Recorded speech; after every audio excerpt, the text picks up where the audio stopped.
Hello बच्चों, आज हम लोग पीरियोडिक टेबल का most important part Mendeleev periodic table पढ़ेंगे। ठीक है, मेंडलीव पीरियोडिक टेबल क्या है और मॉडर्न मेंडलीव पीरियोडिक टेबल क्या है, दोनों हम लोग पढ़ने वाले हैं। डिटेल में अच्छे से समझेंगे कि मेंडलीव ने अपने पीरियोडिक टेबल में क्या बोला था, किस तरह से उन्होंने तत्वों को वर्गीकरण किया, किस तरह उन्होंने तत्वों को सजाया। ठीक है, तो सबसे पहले इन्होंने जो मेंडलीव के आवर्त का जो नियम दिया, ठीक है, इसी नियम को सुधार करके एक नया नियम मोजले ने दिया था। ठीक है, जिसको मेंडलीव के आधुनिक आवर्त नियम के नाम से भी हम जानते हैं। ठीक है, तो सबसे पहले हम ये जान लेते हैं कि मेंडलीव ने जो पहला लॉ दिया था, ठीक है, आवर्त पीरियोडिक टेबल से संबंधित तत्वों के वर्गीकरण से संबंधित जो नया नियम, जो पहला नियम दिया था, वो क्या कह रहा है। ठीक है, तो ये एग्जाम में ऐसे आता भी है, मेंडलीव के आवर्त का नियम को समझाओ।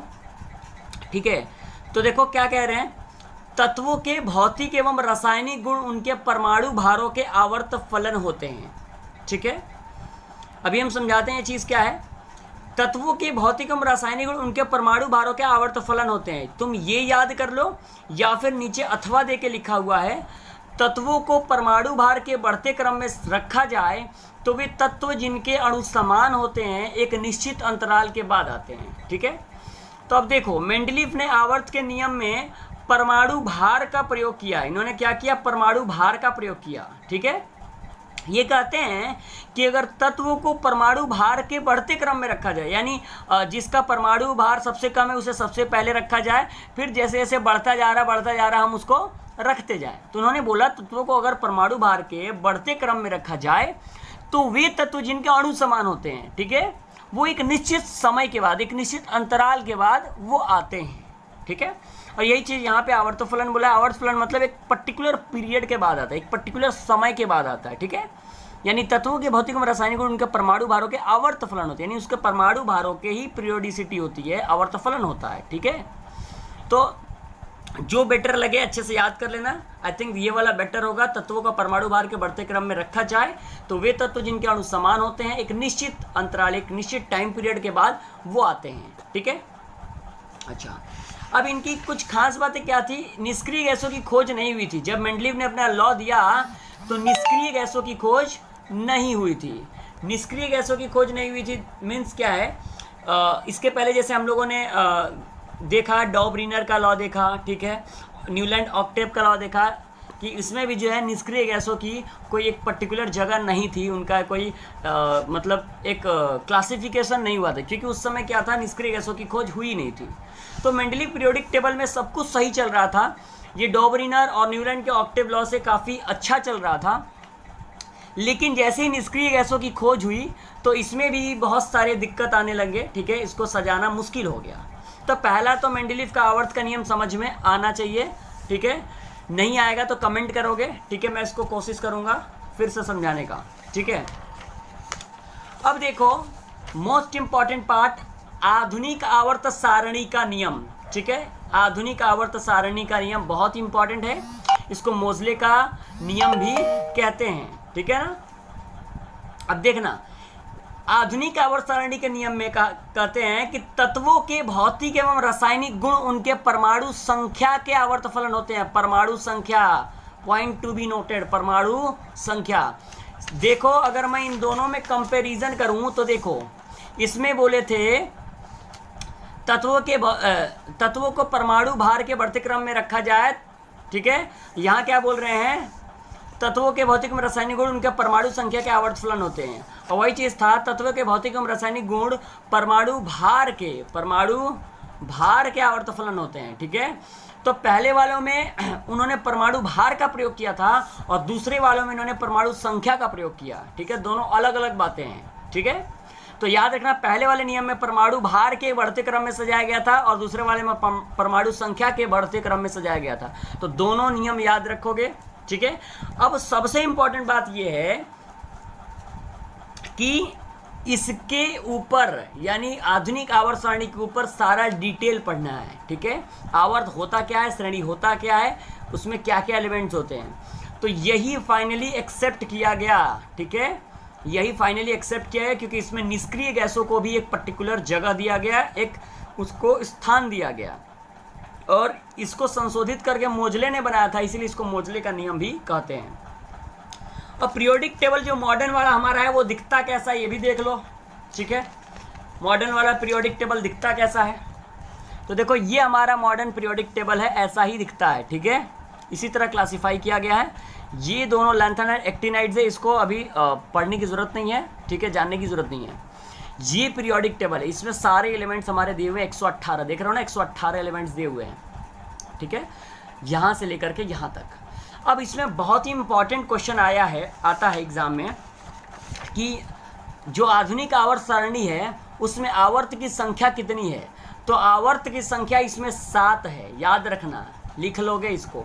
आवर्त की संख्या 7 है और श्रेणी या वर्ग की संख्या 18 है, और इसको 8a भी लिखते हैं, ये भी याद रखोगे दोनों 18 श्रेणी संख्या, इसको 8a भी लिखते हैं। समझ में आया? तो अब समझने वाली बात यह है कि इसमें किस तरह क्लासिफाई किया गया। देखो ये जो है ना 1 2 3 4 5 6 7, ठीक है, इसको बोलते हैं हम लोग पीरियड, यानी इसको बोलते हैं आवर्त, हिंदी में आवर्त या पीरियड बोलते हैं। और फिर यहाँ से 1 2 3 4 5 6 7 8 9 10 11 12 13 14 15 16 17 18, ये हो गया 18 वर्ग, ठीक है। तो हम कह सकते हैं कि ये जो हॉराइजॉन्टल लाइंस है, ऐसी लाइंस को हॉराइजॉन्टल बोलते हैं, तो ये जो हॉराइजॉन्टल लाइंस है, ठीक है, इसको हम आवर्त कहते हैं, ठीक है, ऊर्ध्वाकार हिंदी में कहते हैं, ठीक है। और जो वर्टिकल लाइंस है, वर्टिकल लाइंस, इसको हम लोग क्या बोलते हैं, ग्रुप बोलते हैं, यानी श्रेणी या वर्ग कहते हैं, ठीक है। अब देखो ये तो याद हो गया आवर्त संख्या और श्रेणी या वर्ग संख्या क्या है, ये समझ में आ गया होगा, ठीक है।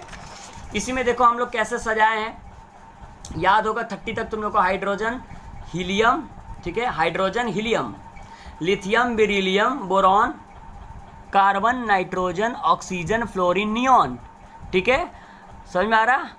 फिर sodium magnesium aluminium silicon phosphorus sulphur chlorine argon, ठीक है। फिर उसके बाद potassium calcium scandium titanium vanadium chromium manganese ferrous cobalt nickel copper zinc, तो 30 तक हमने याद किया था, ठीक है। तो ये मॉडर्न पीरियोडिक टेबल है। अब इसमें और भी क्वेश्चंस आते हैं, क्या क्या आते हैं देख लेते हैं, नोट कर लोगे क्योंकि मैंने यहाँ नोट कर दिया है।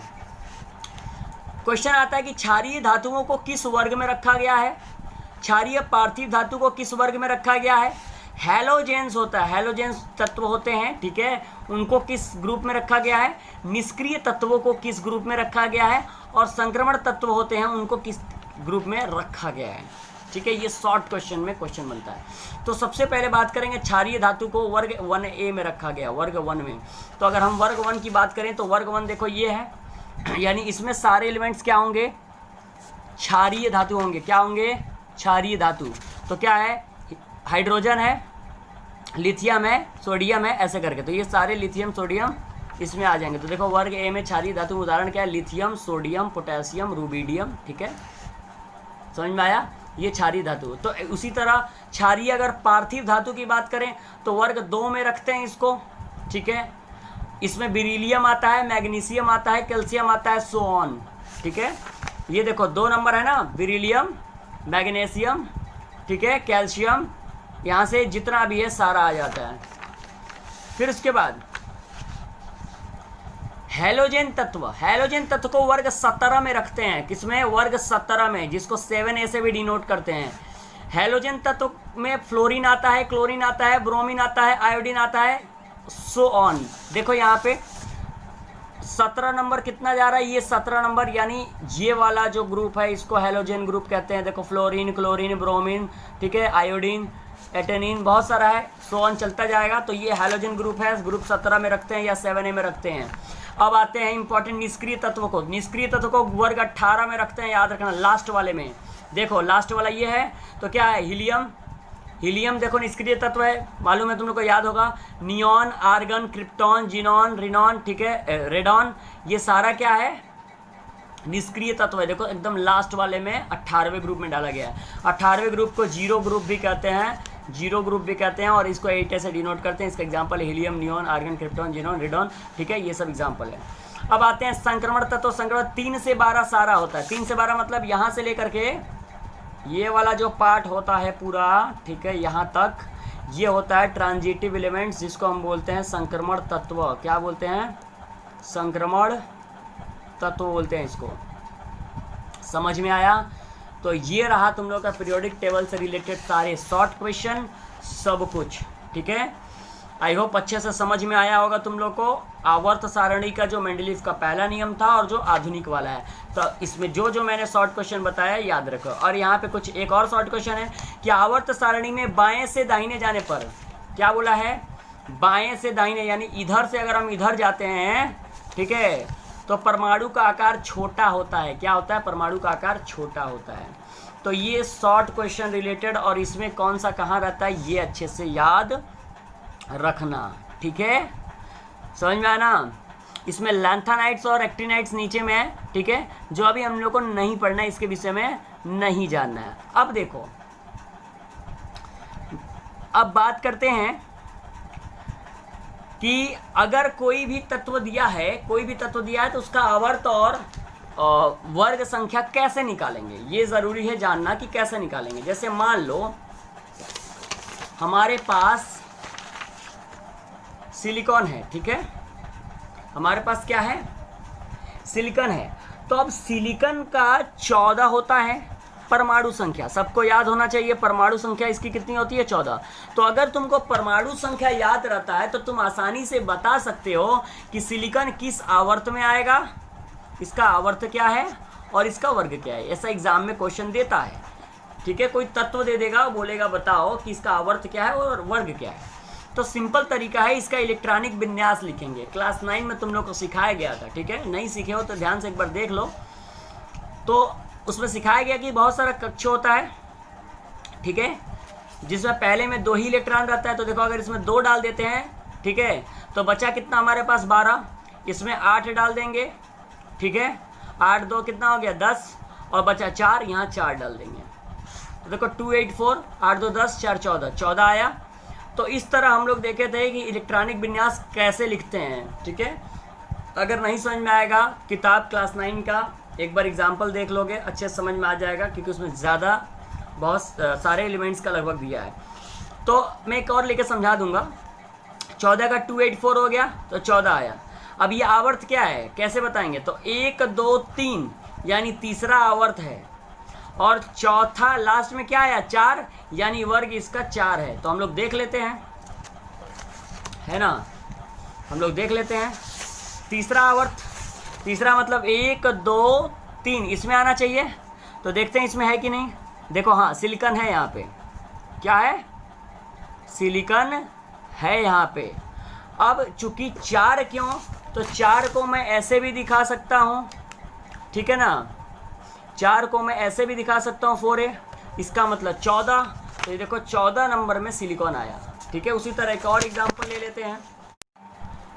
उसी तरह हम लोग पोटेशियम का भी लेके देख लेते हैं। पोटेशियम का परमाणु संख्या 19 होता है। इलेक्ट्रॉनिक विन्यास निकालेंगे तो 2 8 8 1 होगा, क्योंकि K में 2 ही रह सकता है, L में 8 रह सकता है, M में भी 8 रह सकता है, ठीक है। तो इसीलिए 8 8 ही लेंगे, क्योंकि इसकी कैपेसिटी 8 8 ही होती है, ठीक है। इलेक्ट्रॉनिक विन्यास ऐसे निकालते हैं। तो 2 देखो 8 2 क्या हो गया? 10 10 18 18 19, तो 2 8 8 1 हो गया। तो आवर्त की जो संख्या होगी इसमें होगी 1 2 3 4, यानी आवर्त 4 होगा। तो देखो 1 2 3 4, आवर्त 4 है। और लास्ट में चूंकि 1 है तो वर्ग 1 में आएगा। वर्ग 1 मतलब देखो ये वर्ग है, ठीक है। तो इस तरह हम बता सकते हैं कि किस आवर्त और किस श्रेणी में ये पड़ता है, बहुत ही आसान भाषा में, ठीक है। अब अंतिम बात ये है कि हाइड्रोजन जो है हमारा, इसको हम लोग दुष्ट तत्व कहते हैं। क्या कहते हैं? दुष्ट तत्व। आवारा तत्व भी कहते हैं। क्या कहते हैं? आवारा तत्व। यह आवारा की तरह ही बिहेव करता है। ऐसा क्यों? क्योंकि हाइड्रोजन जो है वर्ग 1 में भी रह सकता है, वर्ग 7A यानी 17 में भी रह सकता है, यानी ये हैलोजन में भी रह सकता है, क्योंकि अभी हम लोग हैलोजन पढ़े हैं 17 में रहता है। ये हैलोजन की तरह भी बिहेव करता है और क्षारीय धातुओं की तरह ही बिहेव करता है। तो ऐसे धातु जो क्षारीय होते हैं वर्ग 1 में रखा गया है, ऐसे धातु जो हैलोजन की तरह बिहेव करते हैं 17 में रखा गया है। लेकिन चूंकि इसके अंदर क्षारीयता का भी जो है गुण होता है और हैलोजन का भी, तो ये दोनों में रखा जा सकता है, इसीलिए हम इसको आवारा और दुष्ट तत्व कहते हैं। ठीक है, आसानी से इसका कारण बुक में तुमको मिल जाएगा। तो इसमें मैंने जो बताया वो सारा याद तो करना ही है। मेंडलीव का पहला नियम का लिमिटेशन किताब में अच्छे से बड़ा करके मिलेगा, मैंने समझा दिया है, उसको याद करोगे और ये सारा चीज़ जो है ख़त्म हो जाएगा तुम्हारा मॉडर्न पीरियोडिक टेबल का। ठीक है।